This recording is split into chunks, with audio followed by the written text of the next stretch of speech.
Welcome back, everybody.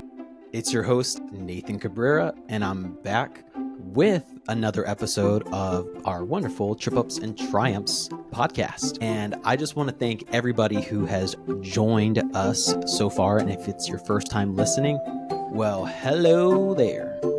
I just got to say, I have read every single DM, every single private message on all my social media platforms, all the comments, everything, and it's just been awesome. I just want to thank everybody again. I've had a lot of people just saying how much they've enjoyed this show so far, even though it's still new, how much that they've been able to share about themselves privately, where they not only felt comfortable in sharing, but felt that it was some sort of healing for them to process. And some of you have been inclined to share your own personal stories, forward-facing. And besides that, some of you have applied already to be on a future episode of Trip Ups and Triumphs. And if you're just joining us, this is episode 4, and no, you haven't missed a guest yet, because we've still been talking about me, okay? Yes, I have a lot of crapola that I've been kind of like putting out in the space for the very first time, and it's been good. Mostly because I've healed in a lot of ways, but life throws us plenty of curveballs, as we know, and so off and on I've had like a mixed bag couple weeks. Even like leading up to the very first episode, I feel like I had been attacked from every which direction on like actually pursuing this and putting this forward. And I promised everyone, I'd made posts about it, and it was really a way to hold me accountable for the eventual debut of the podcast. So I love that I held myself accountable, that you all held me accountable, and that you all are listening. So I appreciate all the likes, follows, and shares. If you haven't done that yet, please, you know what to do. And if you don't know what to do, message somebody who does, because it's pretty darn easy and it's a low lift and it ain't costing you a darn thing. But for me, it's costing me a heck of a lot, because I've been doing some investing for this show, and we got bills to pay, and I got another house to build, and so yeah, I'm running things left and right. But so glad you're here. The intention of this show is really, if it's your first time, is to relieve ourselves of our trip ups and sharing the other side of what it's like to be triumphant. So thank you. We've got a jam-packed episode today. I am sharing more stuff with you all, and today is actually a very special day. I will get on that in just a second, but also, as you all know, I love to have segments. Some of you have given me feedback already that you love the games, that you guys love the icebreakers, and that's a great way to kind of transition into things that are more serious. But I can't promise that every episode's going to be fun, every episode's going to be serious. But I just got to tell you, I had just recently read this headline, and it was incredibly awful. And so if you heard the news, there was a woman who was stabbed in Charlotte on a train, and she was visiting the country. She's from, I believe, the Ukraine, or she's a Ukrainian woman who was fatally stabbed August 22nd. So that's already been a couple weeks ago, but I just was made aware of this today, and it's incredibly sad to watch the video. If you haven't watched it, viewer discretion is advised. I think a lot of the videos making the rounds do stop before the stabbing actually takes place, but regardless, it is a horrible death. That woman just sat there in her seat and cried as she bled to death, and everyone around her didn't do anything. And that to me is puzzling, because regardless if it's the hood or wherever you come from, that it's like code to not stick your nose into other things. Like, be human. Be human. Someone needs your help. That person, I believe, like left, and no one checked on the victim. Like, that to me is just crazy. So to see that happen, and knowing that viewers, that readers will make so much judgments over victims in every other shape or form, is appalling. It's sad. It's almost like, when I think of, me sharing about what I've shared the last couple weeks, and knowing what other victims face, people always think, oh, they're looking for compensation, they're looking for attention, this, that, and third. And it's like, even if that was true, who gives a crap? They still went through it, and they had no business.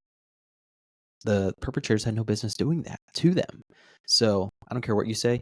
I am like 100% on side with victims always. If someone's lying about something, that's one thing. Taking advantage, seeking compensation when something didn't actually happen, that's totally different than people that have suffered. It takes everybody a different amount of time to process things. So whether it's overnight, congratulations to you if you pulled your pants up and you got over it. Probably shouldn't have used that analogy, but yeah. So just be mindful of other people that experience things. Not everybody can get themselves together as quickly as you do, but congratulations on you if you did it quicker than someone else. That's great. Yeah. And then my most recent episode covered my abuse that I seem to graze over. And partly that was because this is an active case. And I don't think that it really clicked until after the episode came out and then I started watching it. Yes, I sometimes watch the episodes too. I'm editing it or whatever, and I'm just not really comprehending it because I want it to be good for you all and make sense and be clear. But I actually, I was up late like I normally am, editing after filming and doing all the final touches to make sure that it gets out on time when you all are supposed to listen. Again, every single Wednesday, every hump day, Trip Ups and Chimes is streaming a new episode. So thank you again.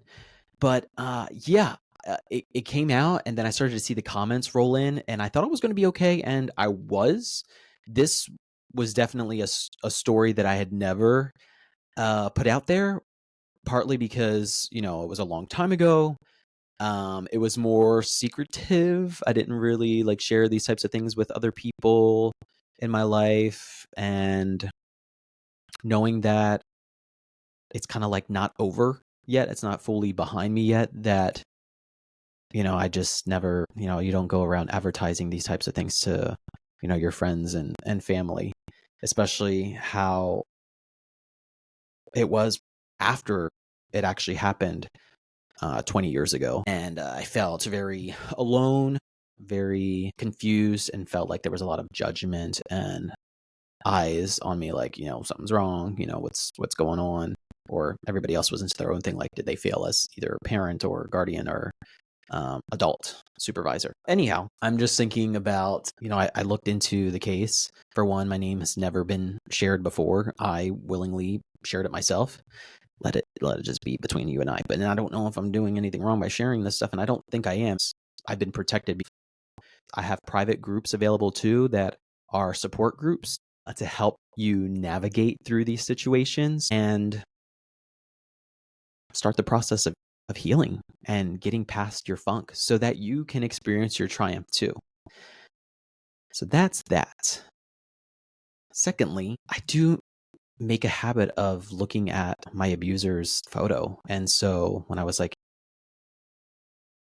I knew that this episode had come out last week, and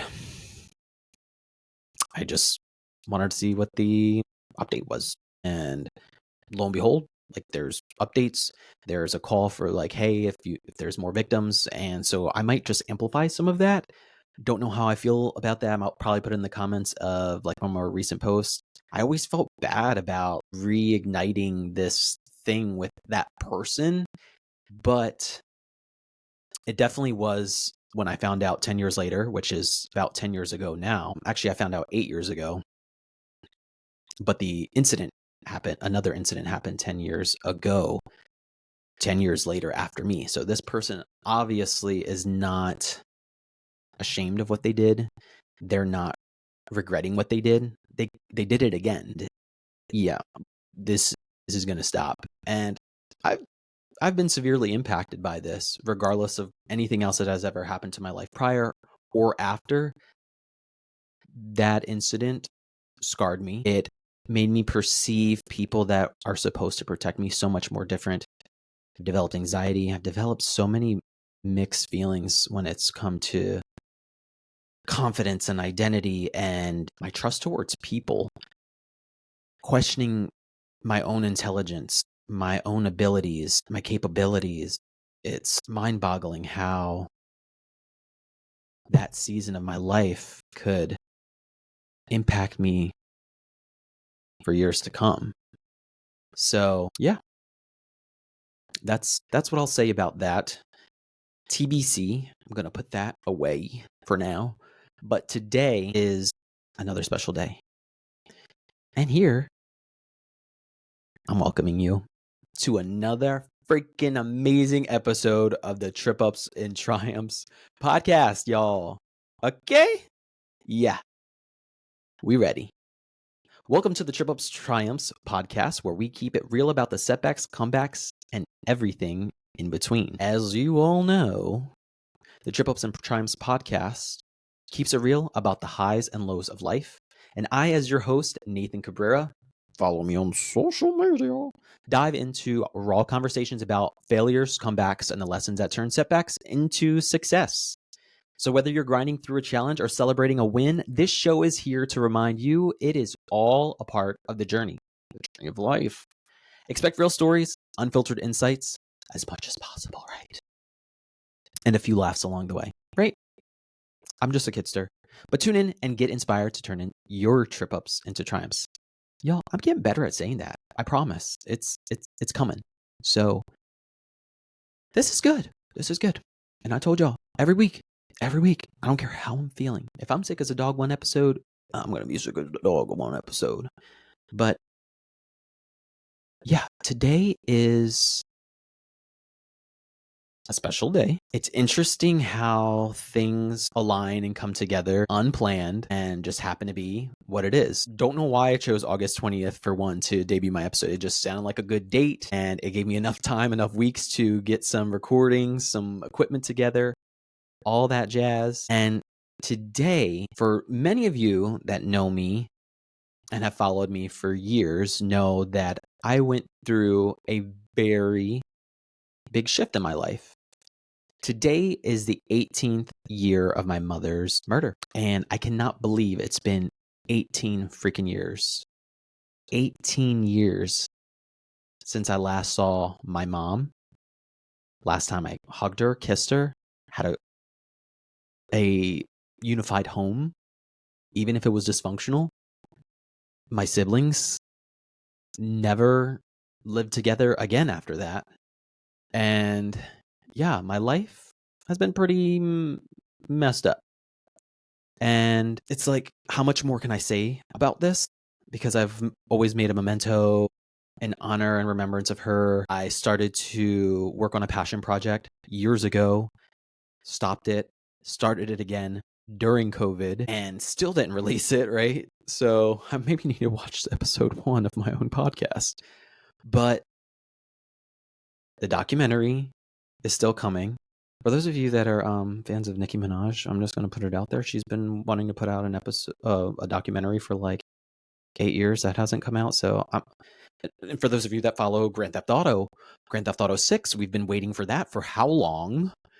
Yeah, it's my documentary is going to come out before both of those two things come out, and whatever else we're still waiting on. Jesus is coming. You know, it's going to. I don't know when he's coming, but it's my documentary is coming out before that too. Yeah, I did some filming of people that were involved in my mom's life, heavily, into the dealing as well, and those close to her that knew what my mom was into and that I hadn't talked to since I was 15 years old. And I gotta say, it was good. It was really good. I learned a lot.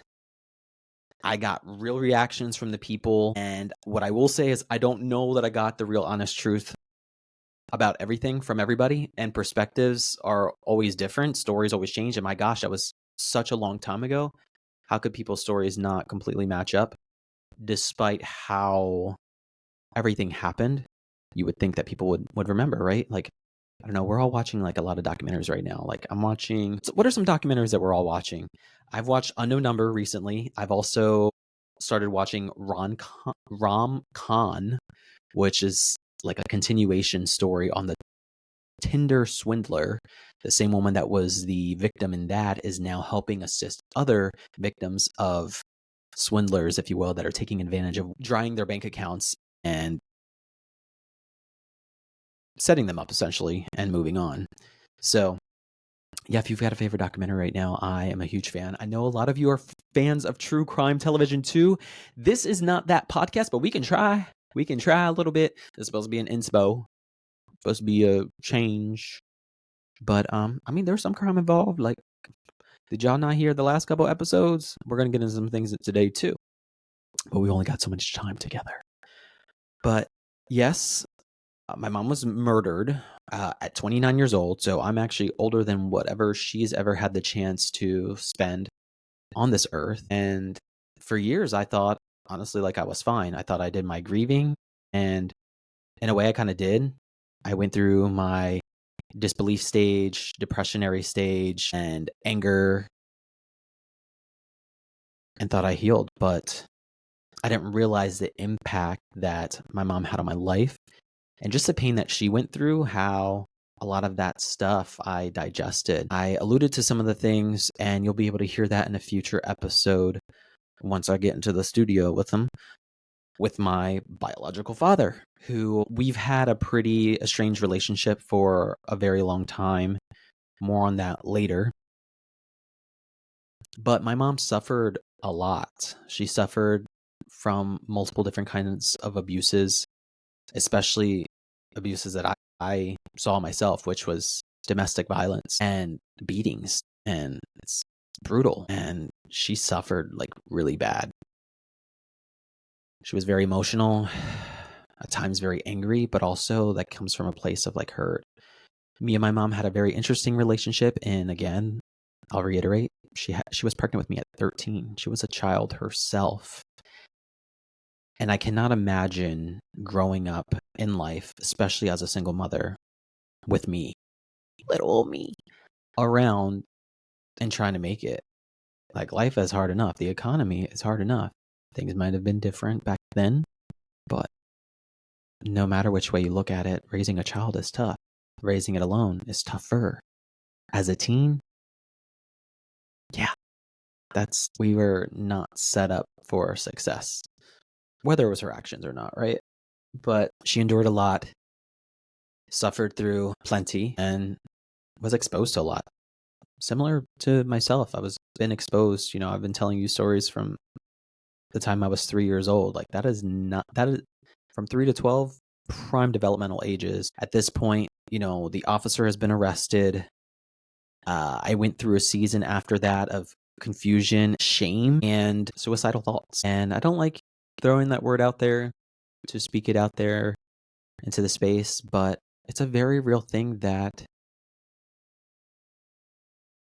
are challenged with or know someone that has committed suicide. It's incredibly sad. I hope no one is even anywhere near thinking that they should end their life, because let me tell you, life is not easy. I promise you. I don't care how social media pictures it. I don't care who's got the better looks, who's got the better job, who's got the better family. I promise you this. Smoke and mirrors, baby. A lot of filters, a lot of fillers, and plenty of highlight reels. Life is so hard. Life is really hard. And life can be lonely too. So if you are on that trajectory where you find yourself losing yourself, get help immediately. There's obviously resources, and you might not feel like you need them, but you're such a strong person to be able to recognize that you need help. Even if you're not to that extent suicidal, you're just contemplating just running away. Like, there's been times where I'm just like impulsive and want to book a vacation to get away from the noise and just to run away from people because they're driving me crazy. And I want you to know, like, if no one else, I'm here. I know what it's like to be alone. I know what it's like to be recluse. I know I come across as extremely outgoing, extrovert. I got a lot of connections and friends.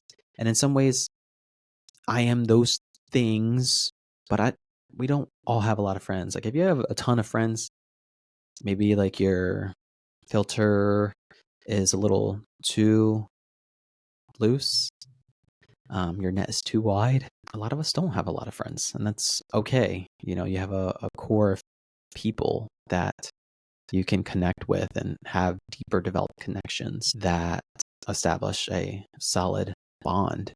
And if you don't, maybe there's some things that we can work on internally that could help us be a good friend to someone else so that they can be a good friend to us.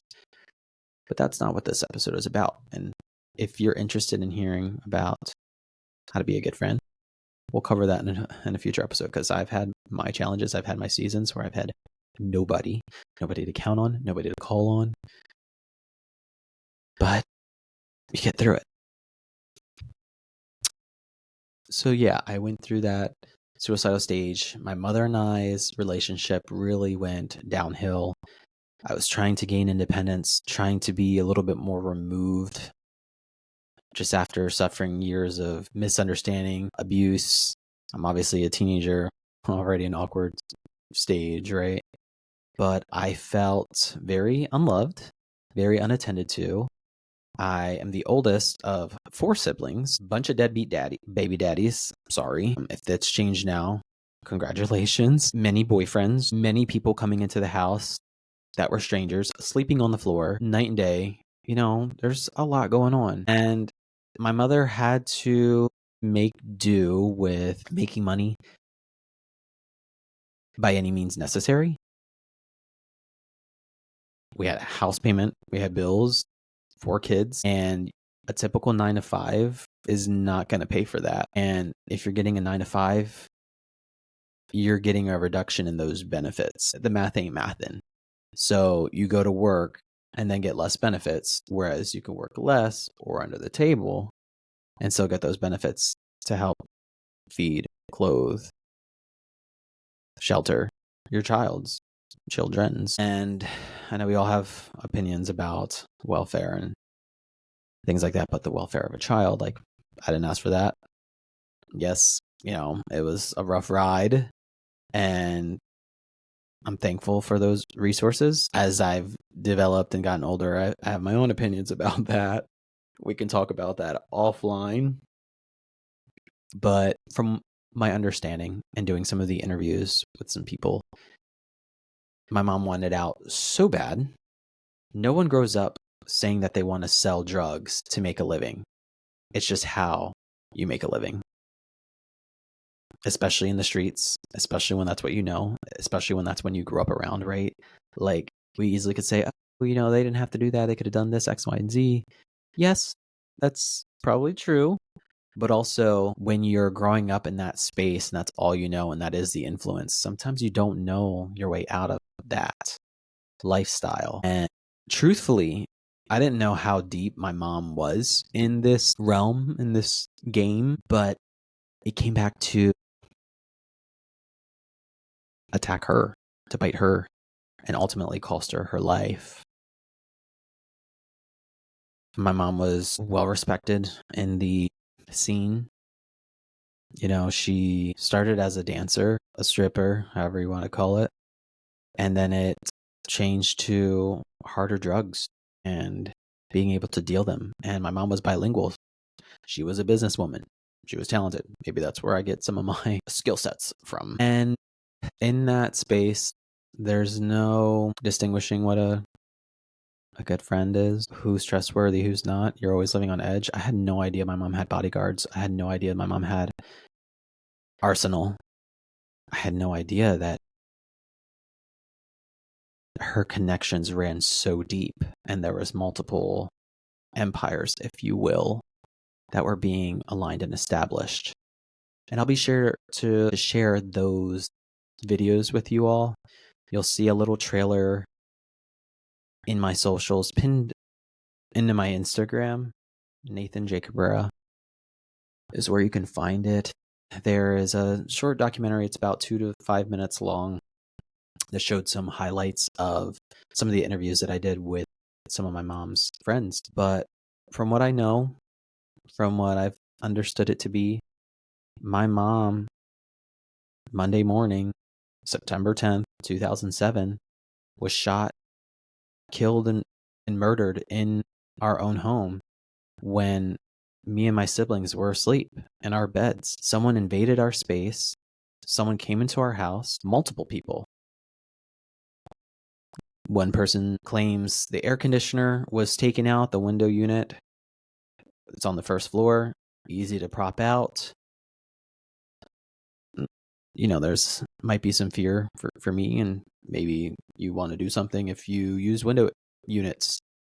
Maybe you're not dealing, but people are wild out here.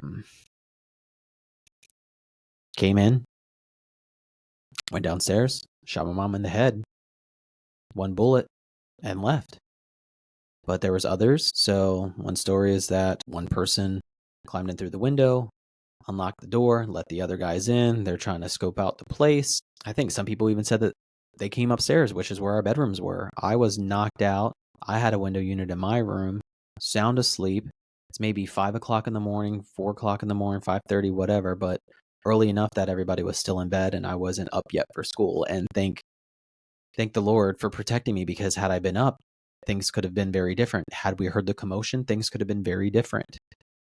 There was someone in the house. My mom's boyfriend's sister was asleep on the couch with her baby. My mom's room was in the basement, and her boyfriend was laying in front of her. And somehow, some way, people have questions on how they were not impacted as well when they heard the gunshot, when they heard the commotion. The woman on the couch had a gun to her head, supposedly, and was threatened. Her baby was threatened. Some reports say that she let the rest of them in. Some people say she was in on it. I've interviewed her and watched her bawl her eyes out in front of me and says that she would never do anything like that. I don't know what to believe. I wasn't there in the sense of like what led up to it. My thoughts on the matter are just like all over the place. They're so cloudy because I've had so many people lie to me in my face and be so good at it. And this is no knock towards like this person or anybody else, but it's pretty messed up. It sounds awful, but other reports from my interviews say that my mom was murdered over a few $1,000s, but yet my mom made thousands and thousands of dollars. Quick money, dirty money, quick money. But it was really to make a point. Drugs were stolen from the woman on the couch. I'll just call her the woman on the couch, which is baby daddy. She took drugs from, and she admits she took the drugs back then and brought them back almost like a, look what I got. Yeah, we got more stuff to sell. He didn't like that. Blamed my mom for a lot of the separation between him and his partner, the woman on the couch. There's just so many variables, so many parts, and I don't want to confuse you all with all these different people and nuances. The more you listen, either the more clarity you will all get or the more confusion it'll be. But what I want you guys to get out of this is that, my mom didn't deserve to go out like that. She did not. She had kids. She had us, and someone stole her from us, and we were forever changed, marked, and there was a possibility that we were in danger soon after as well. I remember the events that, from my perspective, took place, and the boyfriend had turned on the light, saw my mom there moving her final moments, which I'm sure she was gone, but the body takes a second to catch up, and he was shaken. I remember him knocking on my door, and I felt like I was being disturbed. I was like, who's knocking on my door this early? I'm tired. Like, what's going on? And you could hear a faint cry and faint knock. And he was like, your mom's been shot. It took me a second to come to and said, what? Jumped out of bed, opened the door. I'm like, did you call the cops? And he's just shaking with the phone in his hand. Cordless phone, mind you, house phone. Tells you how long ago that was. And I talked to the dispatcher and I said, get someone here immediately. My mom's apparently been shot. And what was crazy is in those moments, as a fragile teen, in my mind, I had been a nurturer, a caregiver to my siblings. I had been accustomed to that role. I've had arguments with my mom about that role and how I wanted to be a kid. I wanted to experience life. And she started giving me my space, and we started to get, more in line on understanding what each other kind of wanted or needed. Um, feel so bad because the last few years were not great. And I know she was feeling bad, like she was losing me. And in some ways, I was losing myself. But then I lost her. And I remember just standing on the steps, just waiting for some news for the police to arrive. And I started making phone calls, started making the rounds to like my brothers and father. I think I called my grandmother, called my mentor. I just started calling all these people to just tell them what was happening.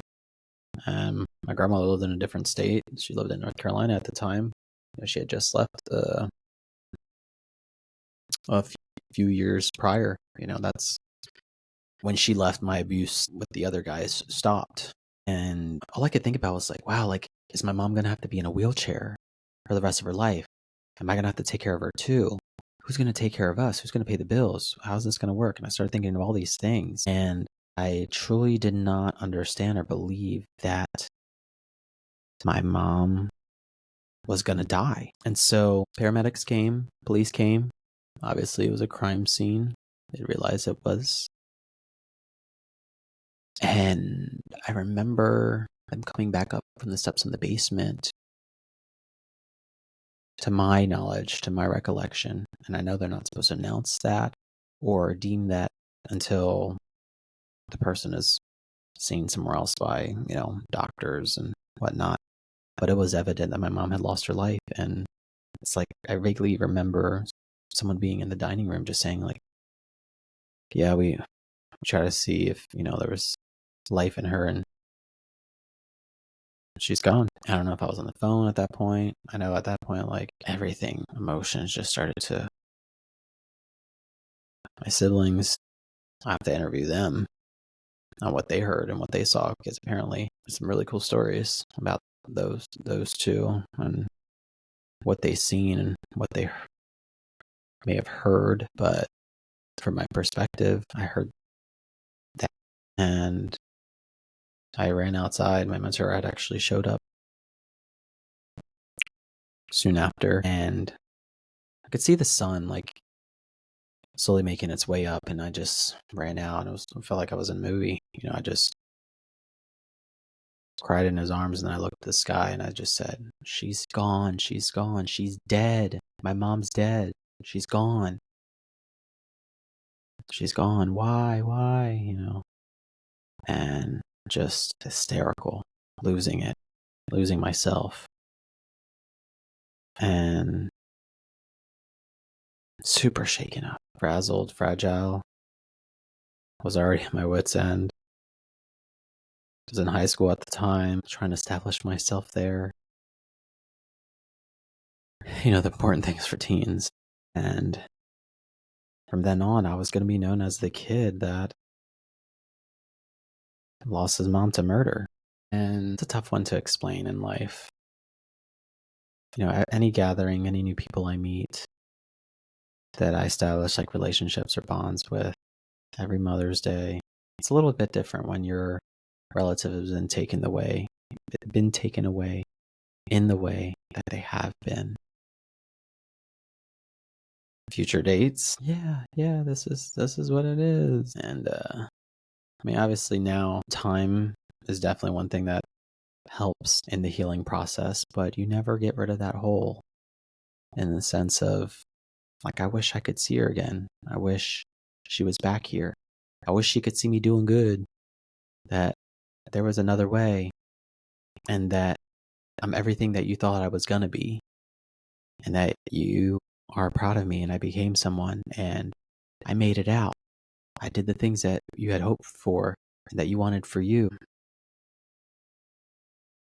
Yeah, I think part of the reason why the documentary had not come out is I was going back and forth about like who is the story about? Is it my mom? Is it me? Really, it's through the lens of myself. I can never do as much justice for my mom's story. She's not even here to tell it. But I wanted to know the truth. I wanted to uncover it. And I don't know that I'm any bit closer.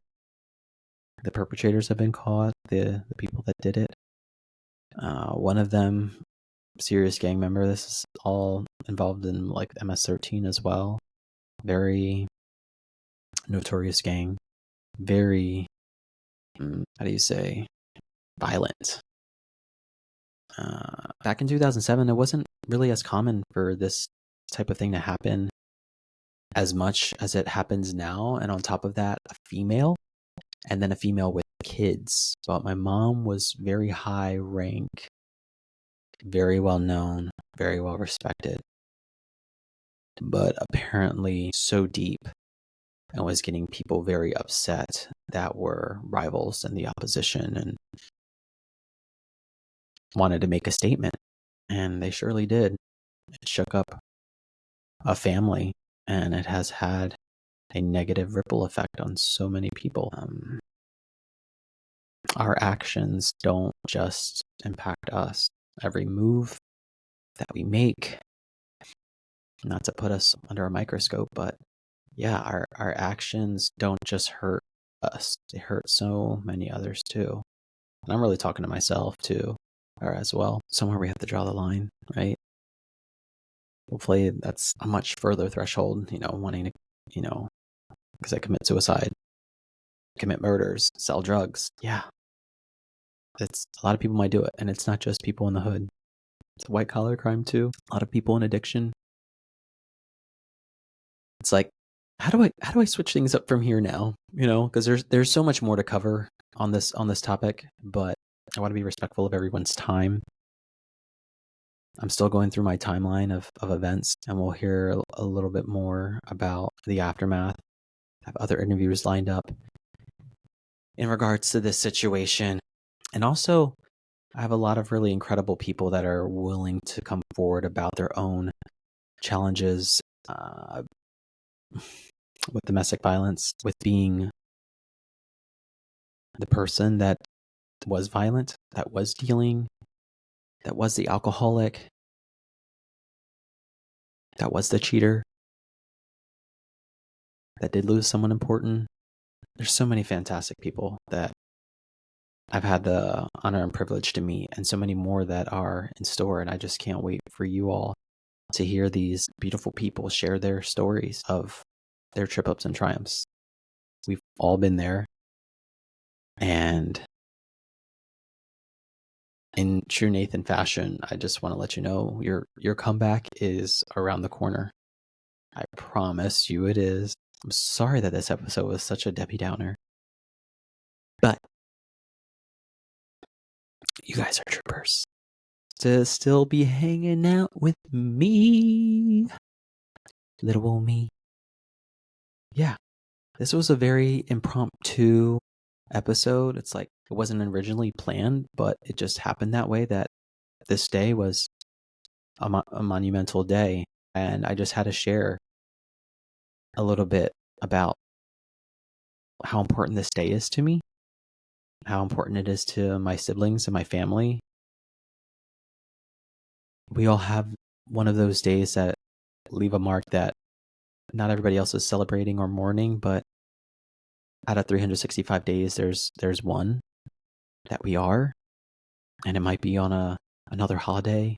We might be celebrating things a little bit differently. It might re-traumatize us or bring back things, but if you have lost someone special to you, I cannot promise, I definitely can't promise that they'll come back. I can't promise that you'll be 100%. You'll have your moments, you'll have your days, but you'll also have the memories, the good things that you can hone in on, and also know that there's time to process and heal from the impact and the severity of those instances. You can be in control of yourself. You can thrive. You've survived. You went through that and you made it. Be positive. Again, I'm talking to myself here. You got this. You all know I'm like a social butterfly. I'm like a bundle of joy. I'm all smiles. It's not fake. I have nervous laughter sometimes too. My mom really hated that. I used to get beat when I would laugh in her face because eventually I was getting older and her smacks didn't hurt as bad. But, my mom would punch too. She would really get on me. So we had our moments. But I just want to say I love you, Mom. Thank you. My life would be so different had things gone different. But I can't trade it. So I'm just going to say I wouldn't trade it because I'm still here. I still got my life and I'm thriving. I'm not just surviving, I'm thriving. So blessed. I have so much favor. I have so much to be grateful for in life. You do too. I want you to drop in the comments something that you are so grateful for, something that you have so much gratitude for, someone that you're so thankful for that you can reach out to just say what a beautiful person that they are and how special they are to you. I'm going to do that myself. So I encourage you to, for the rest of the week, reach out to that person, visit that gravesite, get some flowers, overcome that hurdle of grief, make up that appointment with therapy. Do it. You owe it to yourself to do it, to get past this funk and this mess. Guaranteed. It is so much better. And healing doesn't mean forgetting about the person. It doesn't mean giving up and getting over them or like that didn't matter or, if it was not those types of instances. We're talking about other challenges in your life, whether it was like some other form of abuse. You owe it to yourself to heal and get past that mess. So what does that one action look like that you can do right away? And then down the line, and so on and so on. You got to start making a plan, put it in motion, and get on it. Until next time, y'all, I love you so, so much. I haven't met you, but I know I would love you. If no one's told you, you are awesome. No one's told you, you are awesome. Thank you. And until next time, be well, y'all. All right, everybody. Thank you so much for watching another episode of the Trip Ups and Triumphs podcast. Like always, it has been great spending our days together.